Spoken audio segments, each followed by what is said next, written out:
everybody. We're really excited to be back for season 2 of the BeingMe podcast. My co-host Hazuri and I have an incredible guest for you today, and we're honored to have him join us to talk about the science behind developing healthy habits. Today, we're joined by the New York Times bestselling author of Tiny Habits, world expert behavior scientist, and adjunct professor at Stanford University, Dr. BJ Fogg. And between all that, he also sneaks in some surfing, I've heard, on the beautiful shoreline of Maui. Welcome, Dr. Fogg. Thank you so much for having me. And yes, I do surf every day when I'm in Maui, but right now I'm back in California teaching at Stanford. Amazing. Would you share with us a little bit about your background? Yeah, let's see. I grew up in Fresno, California, and worked pretty hard in school. Got my doctorate at Stanford eventually, and then decided to split my time between being an academic and somebody who works on real problems in the real world. And all of my work is about helping people be happier and healthier. So I'm a behavior change guy and a habits guy, and I teach at Stanford and I run a research lab there in addition to work I do in industry. Amazing. Well, we're so happy that you're with us today, and there's clearly a lot to talk about. So let's talk. Welcome to Being Me, Dr. Fogg. So we like to start all of our episodes off by asking a little bit about our teenage guests. So what were you like as a teenager? Were you confident? Were you shy? Did you participate in a lot of school activities? Any sports? What were you like as a teenager? How honest can I be here? Fully honest. Okay. We're all about keeping it real. Teenage years were hard for me. I mean, junior high was like torture. High school got better, but junior high was rough. I was different from the other kids in some ways. I didn't really realize why. I was in the chess club and I worked hard in school, but I was not cool. I was like the opposite of cool. And then in high school, things got a little better because I started playing water polo and swimming, and I happened to be good at that. And so I had some friends, at least, that I could hang out with. And I was pretty involved, kind of a geeky person who also was in student council, but I was never cool at all. I think people liked me because I'm a nice person, but those were challenging times. And only in retrospect do I understand why it was pretty hard for me. So in summary, I did okay and got through it, worked hard in school, but definitely not one of the cool kids, that's for sure. Thanks so much for sharing that. I am sure that everything you shared resonates with a lot of folks. I know it does for me. I just appreciate your, again, being real with us and sharing and being vulnerable. Let's get into some of your work. So as a behavioral scientist, you studied how people create habits. And one thing I know you share from your research at Stanford is that to form better habits, we should think small. Can you explain exactly what a tiny habit is? I mean, how tiny are we talking? And why is it that motivation alone is not enough to lead to behavior change? Why do we need these tiny habits in our lives? Excellent question. So motivation in our lives for any behavior like eating a certain way or meditating or physical activity or creativity or homework or practicing the piano, our motivation for those things goes up and down over time. And when our motivation's high, like let's say your piano lesson is coming up in 30 minutes, guess what? Your motivation's really high. So you're practicing hard. Yeah. But after the lesson is over, your motivation tanks. And so you may not practice.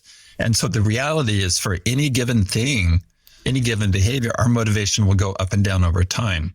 And when our motivation is high, we can do hard things. But when it goes low, we can no longer do those hard things, but we can do tiny things. And that was my insight that led to the tiny habits method. So if we want to do a habit every day, like practice the guitar or meditate, we're not always going to practice the guitar for an hour or meditate for 30 minutes. So if we scale it back to be really tiny, then we can do it really consistently every day. So maybe it's just the habit is play 3 chords on the guitar. Meditation, maybe it's just take 3 calming breaths. So even if our motivation is low that day, or we're distracted, or we're sick, or we're in a hurry, we can still do it and be consistent. Then on the days that you want to jam on the guitar a lot more, or you want to meditate for 30 minutes, you can. But in the tiny habits method, you set the bar really low and you don't raise the bar. Even months later, still 3 chords, boom, I did my habit. 3 breaths for meditation, boom, I got it done. And you do more whenever your motivation is higher and you want to do more. And it's a totally different way of looking at habits. And it works really well if people can lower their expectations and lower the bar on themselves. And that's love that. Yeah. I mean, we don't hear often to lower the bar. Everyone's talking about raising the bar and raising your standards. And those are 2 different things. You hear that, or what I'm hearing from what you're describing is if the bar is closer, it doesn't seem so daunting. It feels like, oh, I can attain this and I can do it very quickly. I really love the aspect of time that you brought into this. And I feel like it's a really beautiful idea. It's really resonating. And often how something will work. So if you set the bar, let's take 3 chords on the guitar. You might go, oh, I don't feel like playing the guitar, but I'm going to just play the 3 chords and set it aside. Yeah. And then so often what happens, you get it out, you play the 3 chords and say, oh, I'm going to play it a little more. And then pretty soon you played for 20 or 30 minutes, but you don't have to. So getting started is often the hardest thing. But if you only play 3 chords and set it aside, you still feel great about it. It's like, hey, I did it and I'll do it again tomorrow. I might do 3 chords. I might do 30 minutes. We'll see. You're almost setting it up for yourself so that you're meeting or exceeding your expectations more easily. So you can feel good about it. Yeah. Who would you say tiny habits are good for? Is there like a particular type of person that might find them particularly helpful, or do you think they're kind of good for everyone? Yeah. The busier you are, the more you need tiny habits because you can't do big ones. The more stressed out you are, the more you need tiny habits because you're being distracted by things. If you have little time and you're stressed out and you're worried about lots of things, it's people like that. In other words, all of us right now. I was like, is anyone listening not like that? Yeah. Yeah. And I really discovered this. So we did some research at a university hospital on the tiny habits method. And we were working with the nurses and the people in the emergency department, training them in tiny habits. And I knew it would work. I knew they'd be able to create habits of resilience is what we were focusing on. But what really came through to me, the surprise in the research was, the more stressed out you are, the less time you have, the more tapped out you are, the more you need the tiny habits method. And the less you're going to be able to walk for an hour or meditate for 30 minutes or make these big changes. Yeah. So I love the question because it really helps show that at least right now, the time has come for this method because there's so much going on right now for most people. And yes, we want to improve our lives, but for many people making these big leaps, like you see on TV shows or you read in magazines or you see on Instagram, that's not really realistic for the vast majority of us right now. That makes sense. So it really sounds like this is something that's applicable to everybody. A lot of people are stressed right now. For people who aren't stressed right now, at some point in life, they might experience some sort of stress or stressful time where a technique like this makes things just easier to do, easier to get started, and easier to kind of accomplish. I think that's really important. Now, one part of the tiny habits method that I think is especially important for teens is this idea of learning to have self-compassion. Can you share some of the tiny habits around changing that narrative inside our heads and how to adopt some positive self-talk as kind of part of the method? I'll just start with the headline and then we can get into some techniques. The headline here is you, teens, and me and everybody, you change best by feeling good, not by feeling bad. You change best by feeling good. So it's the good feelings that you have that lead to positive changes in your life. It's the good feelings that wire in habits. Now, yes, we can cause ourselves to feel guilty. We can have negative self-talk to get ourselves to do something one time or for a limited period of time. And we've all been there where it's like, oh yeah, I really should do this. Oh, I'm so lazy if I don't do this. Yeah, that works in a very limited way, but it does not create a habit and it does not uplift us. It doesn't open the door to transformation. So even though we're all so familiar with that and somehow we think, yeah, I just got to be hard on myself or I just got to give myself tough love. That's not how you create habits or create transformation. It's the opposite. What you do is you look at your life and your actions, and any positive thing you do, no matter how tiny, allow yourself to say, good for me. Like, for example, here's a water glass that's empty on my desk. If when I take this back and put it in the dishwasher, good for me. Way to go, BJ. You tidied up. Now, that's not a huge thing. Like, nobody's going to give me an award for that. But it's that kind of recognition that you did a positive behavior and allowing yourself to feel good about that then opens the door for other times you're tidying up and opens the door for making other changes in your life. So thank you for bringing up this topic. If there's anything that people should remember from my work and Tiny Habits, is that you change best by feeling good, not by feeling bad. And if you are trying to change yourself by making yourself feel guilty or looking at your deficiencies, just know that's a signal to back up and find ways to do it where you are recognizing your successes and feeling good about those, no matter how tiny. That's so fascinating. They say you don't typically remember what you say or what you do, but you remember how you feel. I really feel like emotions can be so powerful. And I'm now seeing that at play here with the idea of Tiny Habits. Let me share an exercise that I had my Stanford students do yesterday. So it was the first day of a new quarter, a new class. And we had to have it on Zoom, which I don't love, but it wasn't in person. And so I had to redesign the class. But what I had them do, the habit I wanted to share with them was the habit of slowing down a little bit. You know how we always rush through our life, like rush to eat and rush to do this and rush to tidy up. And I have explored and really experienced the benefits of slowing down. And the way I think about it is slow down 10%. BJ, walk 10% slower. As you're tidying the room, just slow down. So I had my students, I said, right now, we're going to take about 2 to 3 minutes. Go wash your hands. We're going to take a little break and do it slower than usual. And as you're doing it, tell yourself in whatever words you want, I am worthy of taking time for myself. I deserve this little bit of extra time and this calmness in my life. And then the students came back after doing that. We talked about it, and it has a surprisingly big impact. And so what I wanted my students to do was experience it. Yeah. And then during this week, and then we came up with a whole bunch of situations. And we call it the Honu habit. We made that up yesterday. Honu means turtle in Hawaiian. And I live near turtles in Hawaii when I'm there. Yeah.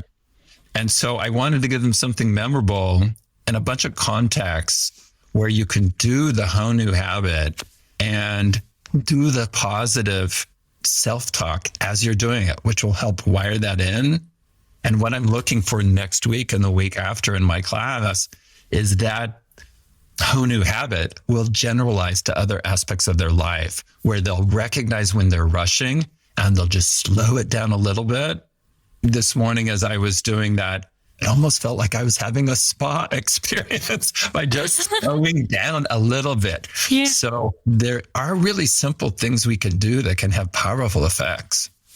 So I have to ask, because I am a psychiatrist, you said something about wiring your brain. Can you say a little bit more about that? Yeah. So as you know, and others, this isn't new to me. It's emotions. When we do a behavior and we feel successful, when we have that emotion, that sends a signal to our brain that's called reward prediction error. And it causes us to be more likely to do that behavior again.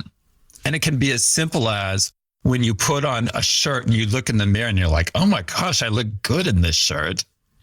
You're more likely to wear that shirt again, right? Sure. And we can apply that deliberately in tiny habits. And that's where the emotions come in. And that's why I had my students think, I deserve the time to take care of myself. I'm worthy of just appreciating this moment. Washing my hands can help that Honu, that slowing down experience, become more habitual in their life. Definitely. In your book, you talk about the Maui method. Can you tell us how you came up with this tiny habit? And can you also explain why you gave it that name and how teens can use it as a part of their morning routines? What a good question. I will start with the second part, then I'll go back to where it came from. The Maui habit is this. As soon as you get up in the morning, so it's after my feet touch the floor, I will say, it's going to be a great day. 7 words. It's going to be a great day. And in fact, that was one of the 3 habits I assigned my students this week, was that one. Because that one can just set your day in such a great direction. And if you really don't believe it's going to be a great day, say it, but say it authentically. Like days where I think it's going to be really hard, it's like, oh, I got so much to do, or I'm kind of concerned. I say, it's going to be a great day somehow. Okay, so I give myself the possibility, and usually it is a pretty great day. Where did it come from? A friend of mine who lived next door to us here in California, she was raised in Hawaii. As she knew, so she had stage 4 liver cancer, and I didn't know that yet, but she brought over a card for my birthday with a sailboat on the ocean, and it says, every day is a gift. Every day is a gift. And I put it on my fridge because I loved it. And my partner and I started telling each other, every day is a gift. And we'd get up and say, it's going to be a great day, building off the card. And that's where it came from. But then when she took us to the doctor appointment with her and revealed to us that she had stage 4 liver cancer, was going to die soon, then it became even more important. And then I decided to name that habit, it's going to be a great day, the Maui habit, in honor of her. And her name is Charlotte. So it's in Charlotte's honor and the appreciation for many things she's done for us. But that's where it comes from. And think of Charlotte, where she knew she was going to die soon. She didn't want to tell us yet. She gives me a card that says, every day is a gift. That's what led to the Maui habit. Yes. That's so powerful. Thank you for sharing that. It's definitely going to stick with me. I have to ask, what tiny habits do you use in your life? We need a little more inspo. I know you do this one. Every day is a great day, every morning. What else? I have so many. And the way habits work is when you wire them into your life, then you even forget that you ever caused them to be a habit. It's what you do. You don't think of how you tie your shoe anymore. And if you go into the bathroom at school, you don't think, oh, I'm going into my whatever bathroom you feel is appropriate for you. I'll just ramble off some that are close to me. Bam, I have a water glass here. I have a habit of filling the water glass and putting it on my work desk, and a habit of, as soon as it's empty, I refill it and put it back on my work desk. I have a little dish with 3 vitamins in it. It used to have 8 or 9. So I have a habit in the morning where I put the vitamins in a dish. What I found was taking the vitamins was too big. It was too big. So just putting them in a dish and putting them out. Right here, I have this phone wedge that's at an angle. And usually I'm at my stand-up desk stretching my calves on the phone wedge. I'm sitting down right now because of the microphone and the camera and stuff. So I have a habit of going outside early in the morning and breathing in the fresh air and just enjoying nature. When I'm in Maui, I get in the car and I go surf. And so I surf about 100 times a year. I have a habit. I just ate a Brazil nut because I believe it has a kind of nutrient that I need. And I eat one. So I just ate one of those as a habit. But you don't think of like, oh no, I'm doing a habit. It's just like, this is what I do. This is what I do. And you can, using the tiny habits method, you can wire in habits quickly and easily. You don't have to do one at a time. You don't have to use willpower. You don't have to use discipline. If you make it tiny enough and find where it fits naturally in your day. So, after I brush, I will floss one tooth. And now I floss all my teeth. So I don't even know how to count how many habits I've created using the tiny habits method. It is a lot. We'll just say that. I love that. It means it works. And it's not just me. I coached starting in 2011, so over 10 years ago, I started coaching people through email, and 200 to 300 people a week in a 5-day program. I coached week after week, year after year, over 60,000 people. I would measure the impact and the results every weekend because I'm a behavior scientist. I measure things. Yeah. And so, it works for me, but it works for other people too. And people listening to this, it's easier than you think to create habits if you do it in this way. Can you tell our listeners a little bit more about their free 5-day program to build habits? And can you just give us some more details about that? Yeah, it is an email-based program. We've done it through texting before, but that costs some money on our side. So we do it through email. It runs Monday through Friday every week. And you design 3 habits that you want.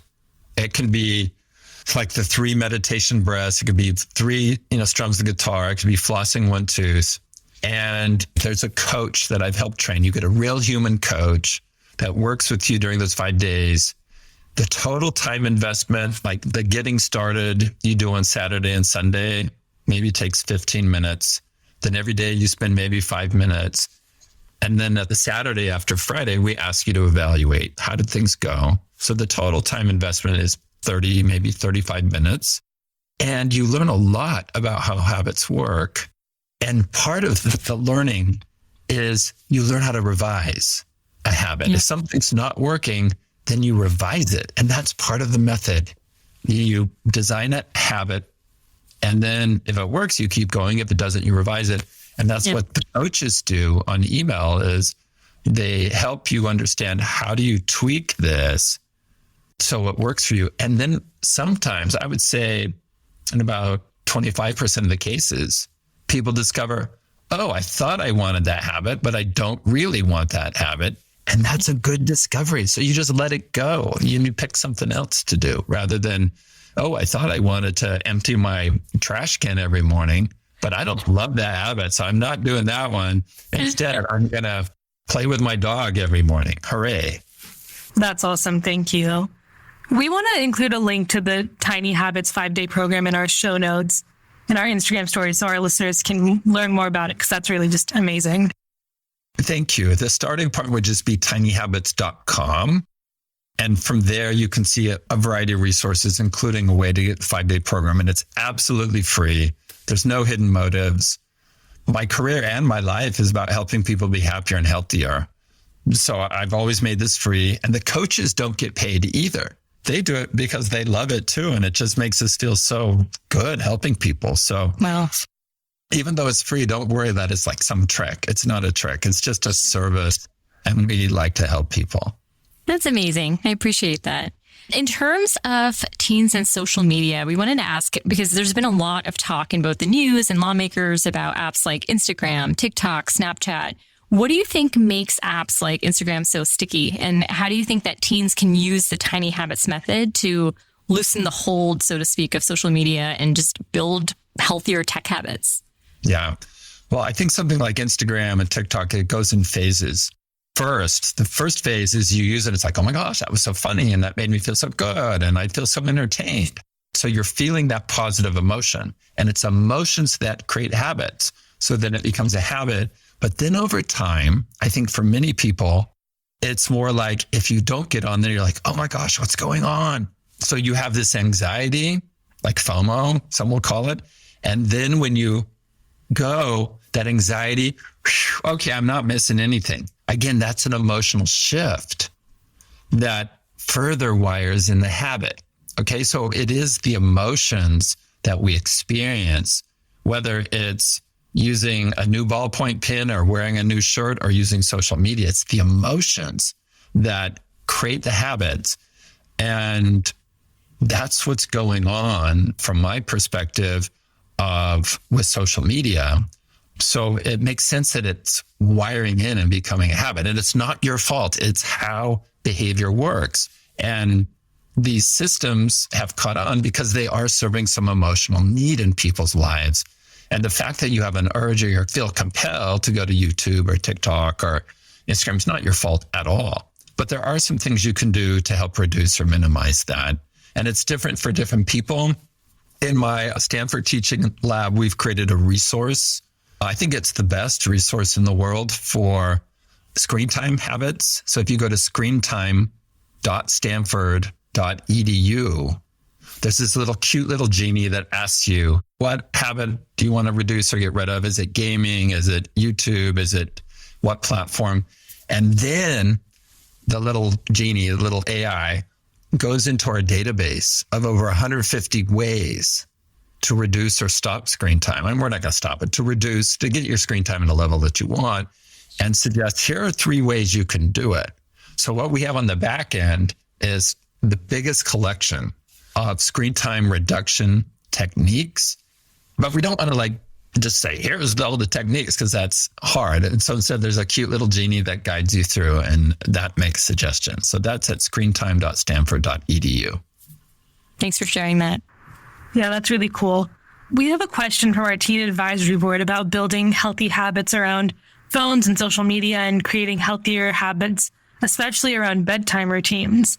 How can teens use healthy habits to build better sleep hygiene habits? Oh, such a good question. I'm going to start with the hardest one. You ready? My students don't like this one. No screen time before bed. Yes, but it goes like this. Charge your phone someplace that's not in your bedroom. Okay, my students just go, what? Yeah, charge it in the kitchen or in the living room. In other words, do not have your phone there by your bed and don't have it in the bed with you. Okay, a lot of people won't like this, but I got to speak what I see as the truth. You're just going to sleep a lot better if you know the phone's fine, the phone's being charged, but I can't just pick it up and look at it. Boom, 1, 2, go on do not disturb mode at a certain time in the evening. Do not disturb. And I won't mention brand names, but some companies have made that easier to do and recognize you're trying to get sleep. So just don't allow those notifications to come in during the period of time. And then I'll just say another one that I do in my life. I do all of these, by the way. One in my life is when my partner talks to me and I'm looking at my phone or my tablet, I put it face down and I look at him and I listen. So it's after I hear my partner talking to me and I'm looking at a screen, I will put it face down and listen. And that seems really simple, but it has a big effect on the relationship because he knows that I'm paying attention and I'm not trying to navigate texting or something while I'm listening. Pretty simple, but it's been really important in our lives. I like that. I'm going to need to try all of those. Yeah, definitely. Thank you so much for speaking with us today. It's been such a constructive conversation that I think will help a lot of teens. I know I'll definitely use some of the habits that you've talked about today and take those forward and use them in my life. So thank you so much. Great questions. I've loved sharing tiny habits in my work with you all. This has been amazing. Before we go, do you have any advice for teens who are listening? Any general advice? Anything you'd like to share? Just keep going. Just keep going. Things really do get so much better. And when you become an adult, what mattered so much when you're a teen doesn't matter anymore. It's a different landscape. It's a different game when you get to be an adult. And just like when I was a kid and awkward and not very cool, the rules of the game were not set in my favor very much. But then as you get older, the rules shift. And so things do get much better. So just keep going. Just keep going and be you. Be who you are and really embrace that. And there are people out there who will love you for exactly who you are. And in fact, I'm writing a song about tiny habits and I'll share the chorus. Your differences make you amazing and your quirkiness is your superpower. Okay. Your differences make you amazing. Your quirkiness is your superpower. It may not feel like it right now as a teen, but as you get further on in life, you will see that's what makes you amazing is the ways that you're different. So start embracing those things and celebrating those things. Your quirkiness is your superpower. I love that. You just gave me goosebumps. I love it. I can't wait to hear the song when it comes out. Thank you so much, Dr. Fogg, for spending time with us. It was so great to hear about your tiny habits method and how teens and honestly the rest of us can use it to build happier, healthier lives. Until next time, this is Dr. Neha Chaudhary reminding you to keep being you.